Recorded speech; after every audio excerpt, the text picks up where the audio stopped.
Hello welcome and नमस्ते। म तपाईको साथी आमिर, मलाई चिन्नुहुन्छ होला।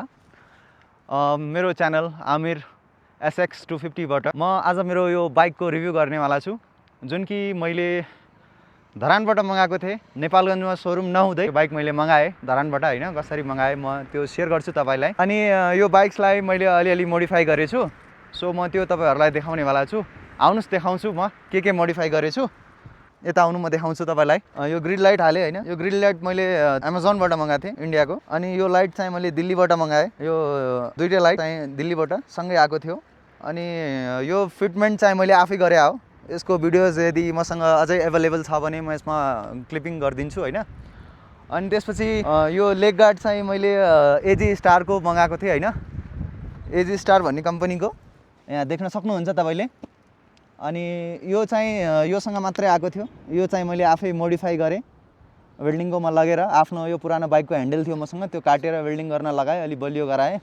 यसलाई ट्याक्क यहाँ फिटमेन्ट गर्न लगाएँ मैले हैन, हेर्न सक्नुहुन्छ तपाईले। अनि त्यो हिसाबले यो बलियो भएको छ। अनि ट्याक्क त्यसपछि चाहिँ यो पछाडिको यो ग्रिल देखाइदिउँ। यो सेडल स्टे हो हैन, यो चाहिँ उसको फेभिजम भन्ने कम्पनीको हो। यो चाहिँ उता दिल्लीबाट नै मगाएको मैले हैन, बोथ साइड छ। अनि यो जुन क्यारल देखिराख्नु भएको छ तपाईहरुले हैन, यो क्यारल चाहिँ मैले आफै वेल्डिङ गरेर बनाएको। एक दिन अगाडि हामी यो टुरमा आउनु भन्दा अघि हैन। सो त्यस्तो खासै राम्रो त भएको छैन। त्यही हो, जे होस् धेरै मेहनत गरेर मैले यो बाइकलाई धेरै मोडिफाई गरेँ। अनि त्यसपछि यो पनि यो मैले छुट्टै हालेँ आफ्नो हैन। यो मैले आफै मगाएर हैन, आफै चेन्ज गरेँ। मैले पर्सनली आफै चेन्ज गरेँ। यसको म तपाईलाई फिचर्स पनि देखाइदिन्छु।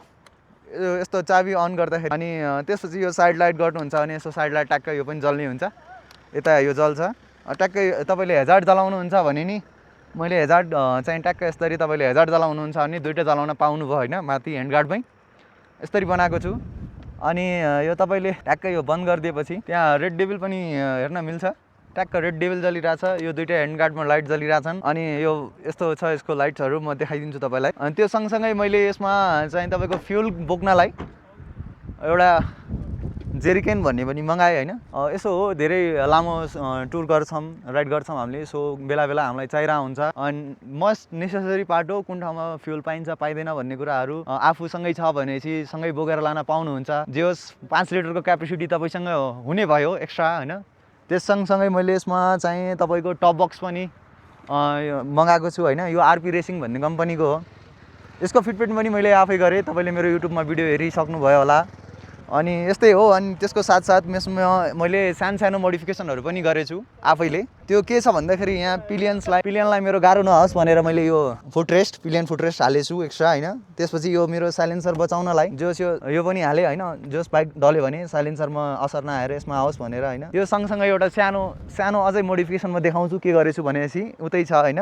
त्यो मोडिफिकेसन के हो भन्दाखेरि यहाँ आएर देखाइदिउँ त। यहाँ हेर्न सक्नुहुन्छ, यो मैले चाहिँ तपाईको यो ओइल हुन्छ यसको भित्र हैन, ब्रेक ओइल, त्यसलाई प्रोटेक्ट गर्नलाई मेटलको यो पनि हालेको थिएँ। त्यसपछि यो मेरो हजार्डको स्विच हो। अलि तल गरेर देखाइदिउँ त। यो मेरो हजार्डको स्विच हो। यो तार अलि धेरै घिचमिच नगरेर मैले यहीँ हालिदिएँ, सजिलो हुन्छ भनेर आफूलाई। अनि त्यति हो, अहिलेलाई यो मोडिफिकेसन गरेँ मैले। सो यसको रिभ्यू भिडियो मैले बनाउनु पर्दा म यहाँ आएर बनाउँदैछु। अनि यो बनाउँदै गर्दाखेरि किन यहाँ आएर बनाएँ भन्दाखेरि के हो भन्दा, अब नेपालगञ्जमै चलाएर एडभेन्चर बाइकको बारेमा त्यस्तो एक्सप्लेनेसन गर्न नसकौँला। के कस्तो छ, यसले कतिको क्वालिटी दिइरहेछ हैन, कतिको कुद्छ, कतिको यसले पिकअप दिन्छ, अनि कतिको यसले उकालो तान्छ भनौँ न। त्यो सबै अब नेपालगञ्जमा त त्यसरी चलाएर भन्न सकिन्थेन होला। अनि त्यही भएर मैले जे होस् योभन्दा अगाडि त गान्तोक त गएको हो, तर त्यहाँ मैले भिडियो बनाएन। त्यही भएर योपालि म मनाङमै आएर यो ब्लू लेकको शीतल हावामा सरर हावा चलिरहेको बेला मजाले तपाईहरुलाई रिभ्यू भिडियो बनाइदिँदैछु हैन। अनि त्यस्तै गर्दाखेरि के छ भन्दा अब नजिक आइछ। अनि म यहाँ मनाङ आइपुग्दाखेरि मलाई जे होस् यसको रिभ्यू भिडियो बनाउन मन लाग्यो हैन। यो बाइक के कस्तो कुद्दो रहेछ, कतिको भाग्छ, अनि हाम्रो मसँगै आउनुभएको पिलियन साथीलाई कतिको अप्ठ्यारो भयो, गाह्रो पिरो भयो, त्यो पनि म सेयर गर्नेछु तपाईलाई यसै भिडियो मार्फत। यो बाइक चलाउँदाखेरि जे होस् मलाई कहीँ पनि असजिलो लागेन, एकदम मजाले तानिरहेको थियो। यसले आफ्नो पिकअप जे होस् जति यसले दिनुपर्ने दिइरहेको छ। अझै हामी के अरे खाङसरसम्मै पुगेर आयौँ।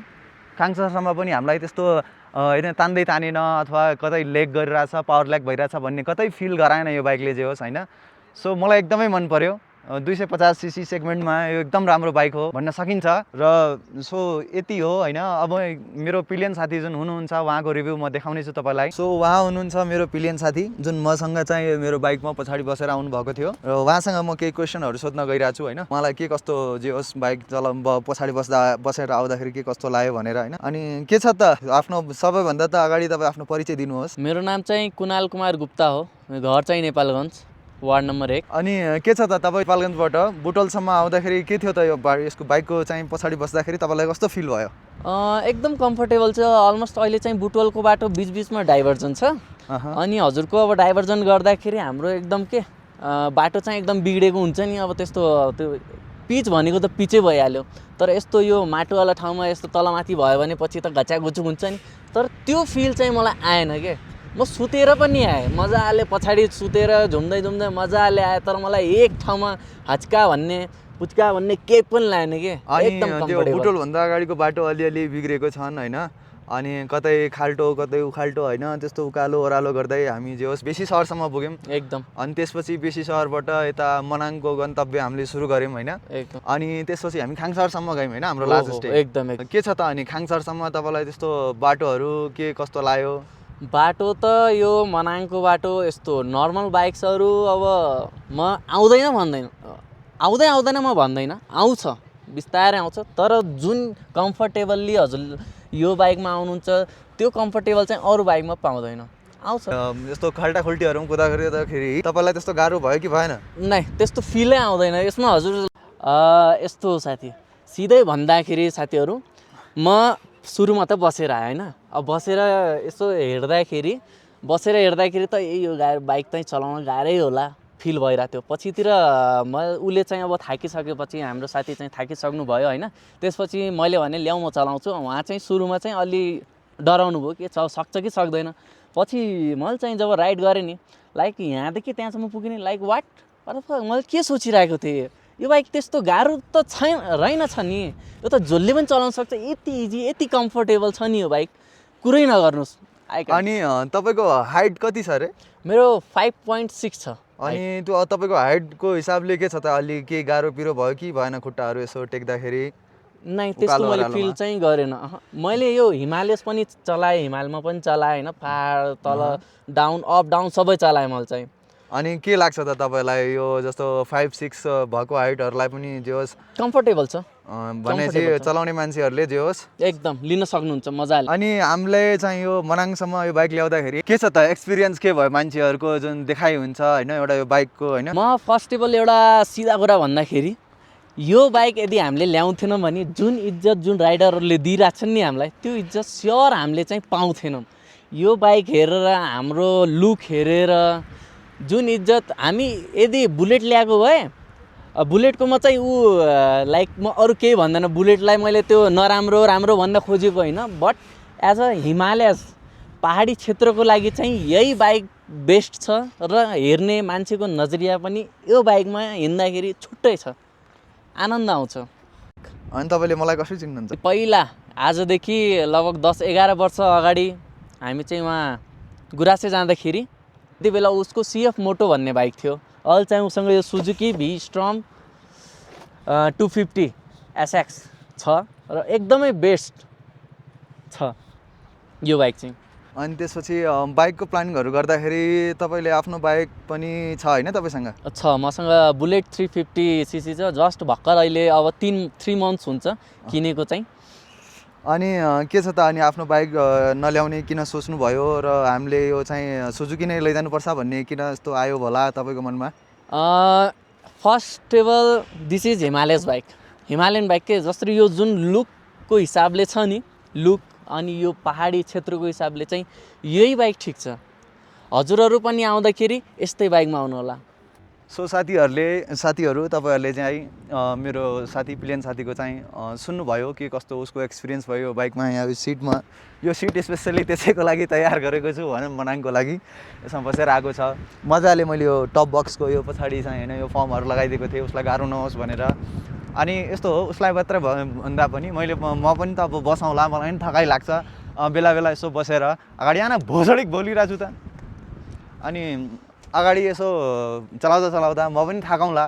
अनि म थाक्दाखेरि अब उसले चलाउला अनि मलाई अब अलिकति म साँचो भन्नुपर्दा मलाई अब बाइक चलाएन भने मलाई निन्द्रा लाग्छ हेर्नुहोस् मैले बाइक चलाएँ भने मलाई मतलब हुँदैन म बाइक चलाएन भने मलाई निन्द्रा लाग्छ अनि त्यो हिसाबले चाहिँ मैले यहाँ मजाले यहाँ बस्यो आफू यहाँ टेक लगायो साथीको माथि हामीलाई हेर्नुहोस् केटाहरूलाई एकदम भरोसा हुन्छ आफ्नो साथीको माथि उसले जे जसो गरे नि तिमीलाई खस्न चाहिँ दिँदैन आफूलाई खसाउँदैन उसले सो त्यो भरोसामा जे होस् म चाहिँ अब भन्न त नहुने तपाईँहरू त्यस्तो नगर्नु होला तर म पछाडि बसेर मजाले सुतेर आएको छु हेर्नुहोस् यस्तो बाटोमा पनि म सुतेर आएको छु भनेपछि जे होस् धेरै राम्रो छ त्यस्तो खासै खाल्टाखुल्टी थाहा पाइँदैनन् यस्तो पनि होइन कि थाहा नै पाइँदैनन् भन्ने छैन होइन अलिअलि त फिल हुन्छ तपाईँलाई पनि तर जे होस् बहुत राम्रो छ यो बाइक अनि त्यो हिसाबले मैले यसमा होइन अलिअलि मोडिफिकेसनहरू मैले देखाएँ तपाईँलाई एउटा चाहिँ छुटेछ त्यो मैले यसमा हालेछु स्पेसली डबल स्ट्यान्ड जुन कि सुजुकी भिस्टममा आउँदैन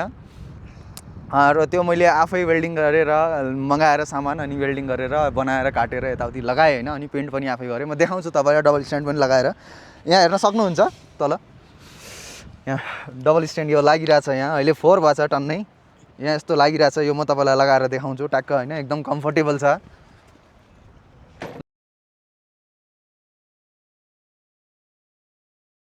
माटो भएर यहाँ धसिरहेछ तर हेर्न सक्नुहुन्छ डबल स्ट्यान्ड मजाले लागिहाल्छ म यसलाई यसो समतर बाटोमा पनि लगाएर देखाउँला अहिले एकछिनमा यस्तो छ सो यसको लुक जे होस् बहुत दामी छ डबल स्ट्यान्ड लगाएपछि एकदम रमाइलो हुन्छ मजाले अड्किन्छ जहाँ पनि खडा गर्न पाइयो हिलो सिलोको टेन्सन भएन अनि त्यस्तै हो